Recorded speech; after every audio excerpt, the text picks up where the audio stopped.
Assalamualaikum warahmatullahi wabarakatuh.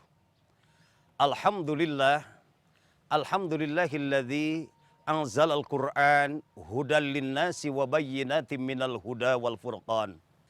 Asyhadu an la ilaha illallah wa asyhadu anna Muhammadar Rasulullah. Allahumma salli wa sallim wa barik ala sayyidina Muhammadin wa ala alihi wa ashabihi. Amma ba'du. Kehidupan manusia akan berada di dalam kesesatan.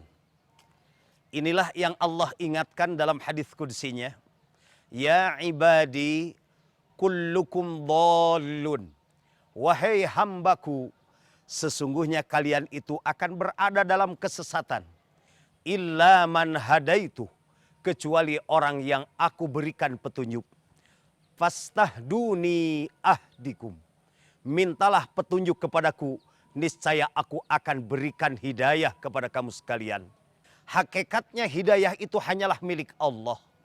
Tetapi kita sebagai hamba wajib berusaha agar kita tetap mendapatkan hidayah. Hidayah taufik dari Allah.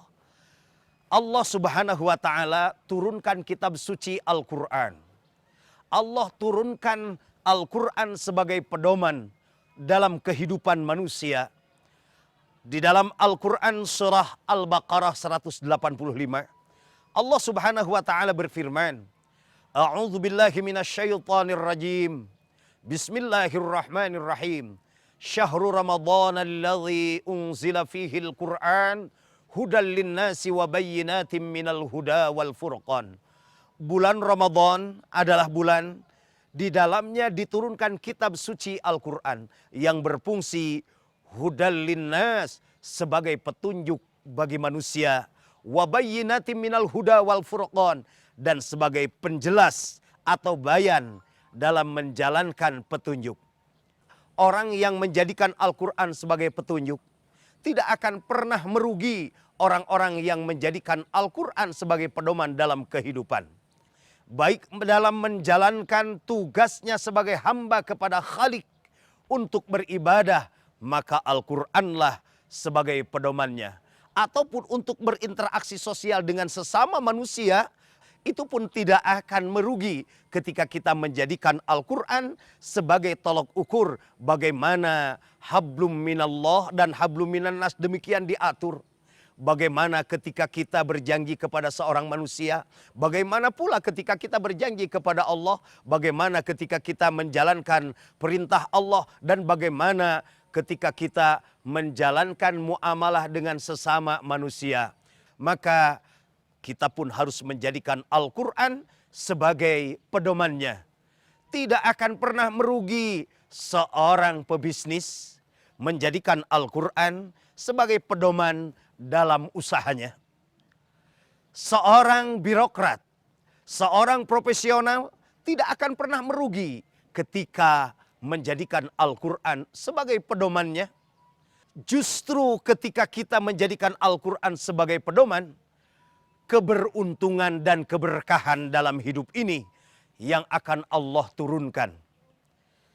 Ketika kita melaksanakan perintah Allah, Al-Quran sebagai pedomannya, maka disitulah Allah berikan bayyinatin minal huda, penjelasan daripada petunjuk. Di dalam Al-Baqarah ayat 2, Allah subhanahu wa ta'ala menyatakan, Dzalikal kitabu la raiba fihi hudal lil muttaqin. Al-Quran sebagai petunjuk untuk orang yang takwa, yang tidak diragukan lagi kebenarannya. Ketika kita sudah yakin akan kebenaran Al-Quran, maka jadikanlah Al-Quran sebagai petunjuk dan pedoman. Rasulullah Shallallahu Alaihi Wasallam bersabda, tidak akan pernah tersesat orang yang berpegang kepada kitabullah dan sunnah Rasulullah Shallallahu Alaihi Wasallam.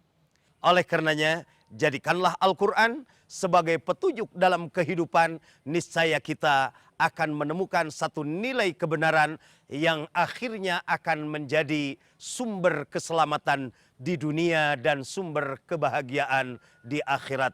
Wassalamualaikum warahmatullahi wabarakatuh.